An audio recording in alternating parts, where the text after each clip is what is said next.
భక్తాదులందరికీ నా నమస్కారములు. వాసవి అమ్మవారి సుప్రభాతము ఇప్పుడు విడుదలైతున్నది. ఈ సుప్రభాతాన్ని ప్రతి ఒక్కరూ నేర్చుకొని పాడి మీ ఆలయాల్లో, మీ సంఘాల్లో, మీ ఇంట్లో ఇవంతా ప్రతిరోజు ఉదయం మీరు దీన్ని వేసి వినాలి. దీంట్లో అర్థం తెలుసుకోవాలని కోరుతున్నాను. దీంతో మీ సకల ఆయురారోగ్య అష్టైశ్వర్యాలు మీకు ఇంకా ఎక్కువైతుందని ఆశిస్తున్నాను. ఇట్లో మీ విధేయులు డాక్టర్ గోవిందరాజులు, అఖిల భారత్ శ్రీ వాసవి పెనుగొండ టెంపుల్ ట్రస్ట్. నమస్కారం.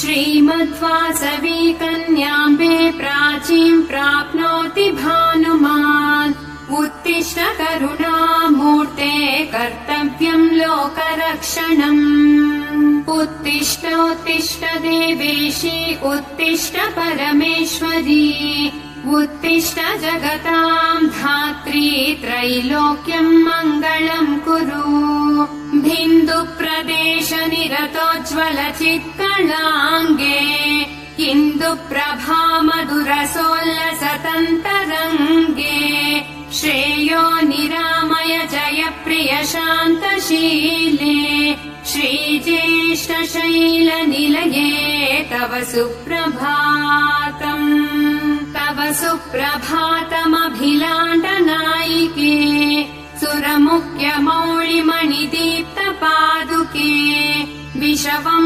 शर्वाजनितादिकल्यके कुसुमाख्य गुप्ततनये दयानिधे सर्वात्मिते भुवनमोहिनि योगमाये अध्यात्वमेव सकलागमवेदवेद्या चैतन्यरूपिणि जगत्त्रय सृष्टिमूले विद्यास्वरूप विदिते तव सुप्रभातम् श्रीशारदा गिरिमाता त्रयमात्ममूर्ते गन्धर्व किन्नर सती गणगेयमाने कोटिरमौक्तिक कलानीशोभमाने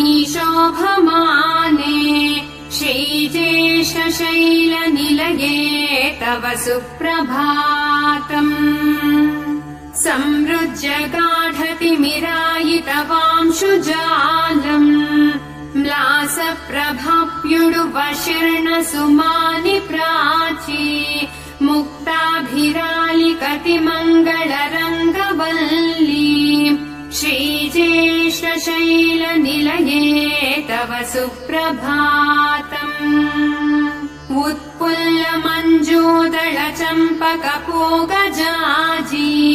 मन्दार सुन्दर सुमद्रुममल्लकानाम् आवाति सौरभ समन्वित मन्दवायुः श्रीज्येष्ठ शैल निलये तव सुप्रभातम् गोदावरी सरसिजातमरन्दमत्ताः जङ्कार गीतनिसदैन् सहासेवनाय निर्यान्ति भृङ्गनिचयाः कमलोदरेभ्यः श्रीज्येष्ठ शैल निलये तव सुप्रभातम् मातस्तवासन सरोज विलोकनाय शम्भुर्हरि सरसिजानन वासवाद्याः भक्त्यै कृताञ्जलिपुटा सामुपाश्रयन्ते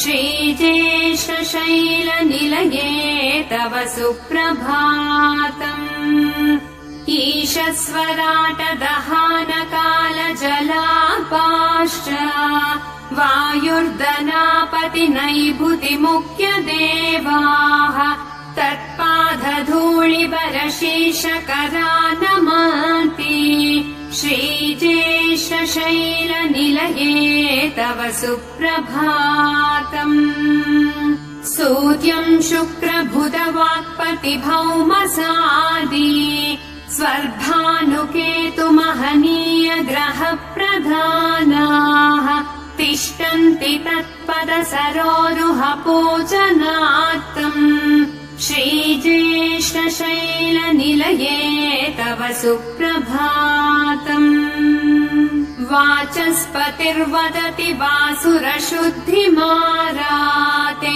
अत्रादिसप्तभुषय प्रपठन्ति वेदान् गायत्यनन्तचरितम् तव देमानीः